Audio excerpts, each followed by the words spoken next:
God, if I lose everything in this world, please don't let me lose you. That was the prayer of a boy who had nothing, not even a name. People remembered they called him Eli.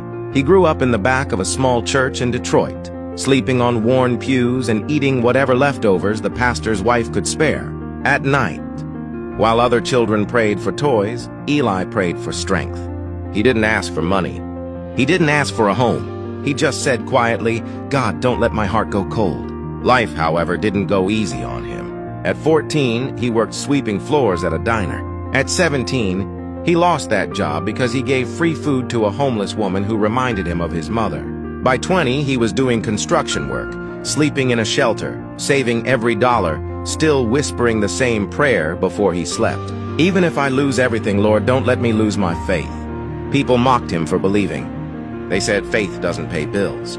But somehow, it always kept him going. One freezing night, Eli came across a little girl crying outside a grocery store. She was hungry, barefoot, and lost. He spent his last $5 to buy her food and a small blanket. When he handed it to her, she smiled weakly and said, "My mommy says God sends angels when we're scared." Eli smiled through tears. "Then maybe he sent two tonight," he said softly. He walked away with nothing in his pockets but peace in his heart. Later, Eli collapsed at work. Malnutrition and exhaustion had taken their toll. He woke up in a hospital bed, IV tubes running through his arm. Beside him sat the same little girl and her mother. The woman held his hand and said, "You don't know me, but my daughter wouldn't stop talking about you. You saved her life that night. We looked for you everywhere." She handed him a letter. It was a job offer at her company. She was the director of a construction firm. "We don't believe in coincidences," she said.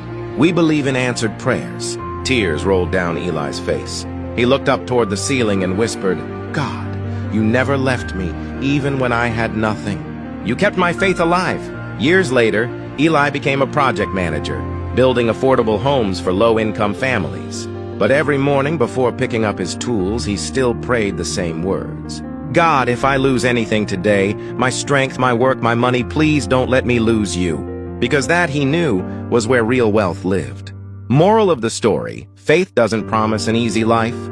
It promises strength to survive it when everything else fades. What truly